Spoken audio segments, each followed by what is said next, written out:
So the next numerical is resolve into partial fractions of x raised to 4 upon x cube minus 1. आपण improper fractions च्या under हा problem घेतोय. हा केस number 3 चा problem आहे. x raised to 4 divided by x cube minus 1. मी लिहून ठेवले अगोदरच. here degree of denominator is काय आहे? less than degree of numerator आहे. therefore make actual division and write the equation in the form of q plus r by d. मग actual division method करायची आपल्याला x raised to 4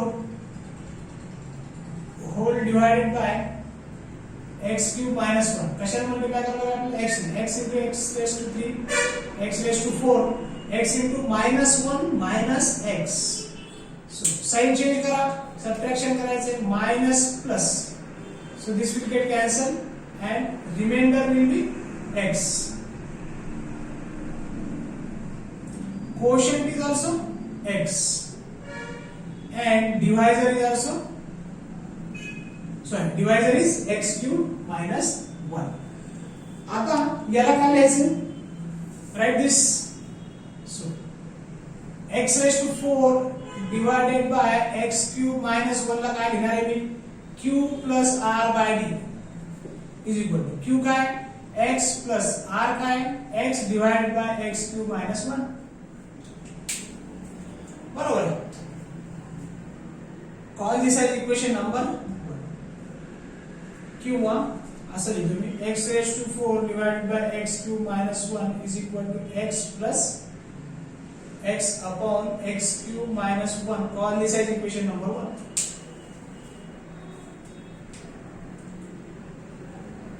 now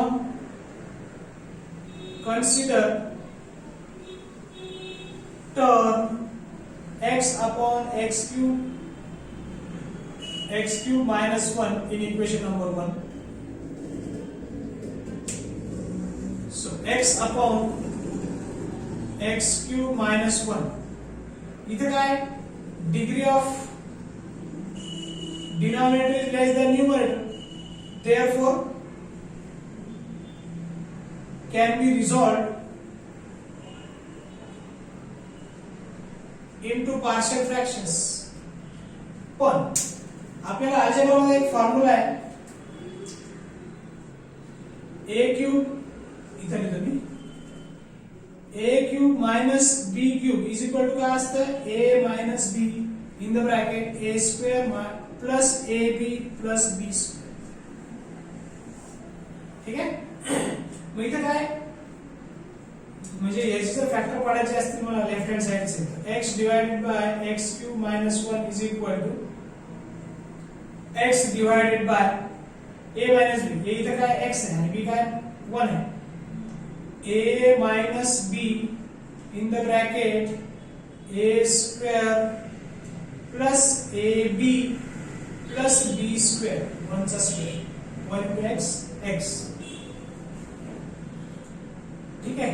मग याला काय लिहू शकतो मी? सो x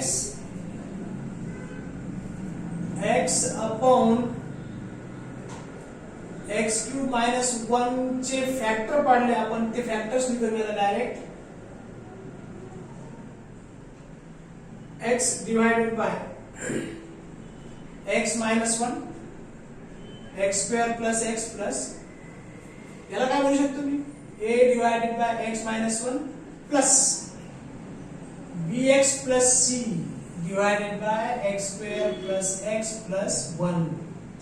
का बरं? Because x square plus x plus 1 is irreducible factor,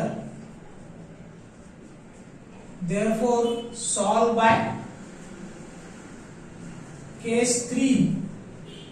case 3 solve करणार आपण म्हणून ह्या फॅक्टरच्या न्यूमरेटर मध्ये काय घेतलं आपण bx प्लस c घेतलं. सो एलसीएम घ्या.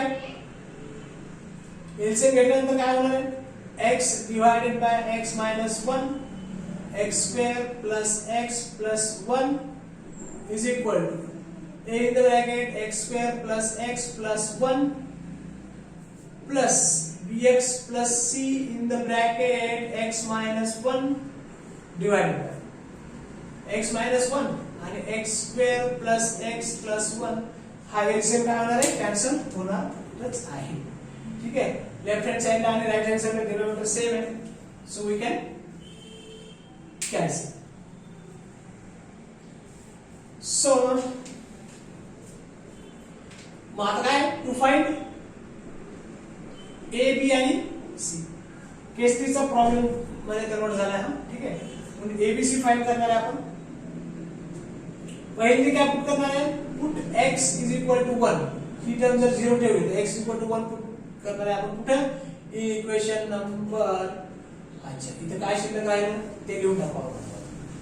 शिल्लक काय राहिले तर x is equal to a in the bracket x square plus x plus 1 plus bx plus c in the bracket x minus 1. Call this as equation number आपण याला 2 देऊया. दिस is equation number 2 आणि याला 3 देऊया. ठीक आहे, हे 1 इथं आहे. So to find abc, to find a b and c, put एकदा काय पुट करणार आहे आपण, x इज इक्वल टू 1 म्हणजे ही टर्म इज इक्वल टू एकदा पुट करणार आहे, x minus 1 is equal to 0 put करणार आहे, म्हणजे x इज इक्वल टू काय पुट करणार आहे 1 पुट करणार आहे. कशामध्ये in equation number 3. So x is equal to 1 is equal to a in the bracket 1 plus 1 plus 1 plus 1 minus 1 काय होईल तर 0 होईल, म्हणजे पूर्ण टर्म काय झाली 0 झाली. So 1 is equal to 3a, therefore a is equal to 1 by.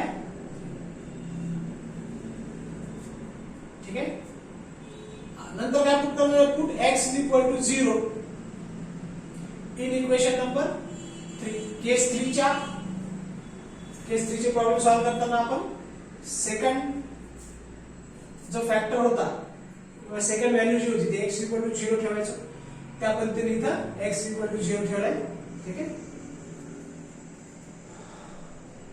So x equal to 0 ठेवलं, इकडे 0 आलं, a ची व्हॅल्यू ठेवून टाका 1 by 3.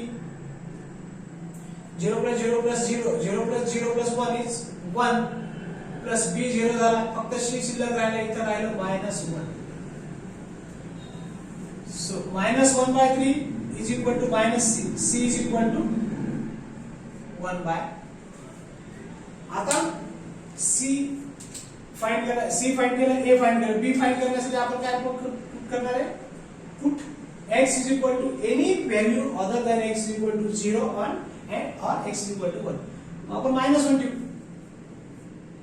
किंवा 2 ठेवू, मायनस ठेवण्यापेक्षा आपण 2 ठेवून बघूया. ठीक आहे, 2 ठेवून सॉल्व करू. So 2 is equal to a ची व्हॅल्यू ठेवून द्या 1 by 3 in the bracket 4 plus 2 plus 1 plus b ची व्हॅल्यू काढायची आपल्याला 2b झाले प्लस c ची व्हॅल्यू आहे 1 by 3 आणि 2 minus 1 काय आहे 1 आहे. So 2 is equal to 4 आणि 6 आणि 7, 4 आणि 6 आणि 7, 7 by 3 plus 2b plus 1 by 3. हे 7 by 3 आणि 1 by 3 चे ऍडिशन केलं मी 3 7 आणि 8 plus 2b. So 2 minus 8 by 3 घेतो मी इकडे इज इक्वल टू 2b. याचा एलसीएम घेतला 3 6 minus 8 is equal to 2b. Therefore 2b is equal to काय आलं -2 by 3. -2 हे 2 आणि इक्वल्स 2 काढलं, so b is equal to काय आलं इथे लिहिलं मी. So b is equal to काय आलं -1 by 3. ठीक आहे, आता येईल आपलं फायनल आन्सर. From equation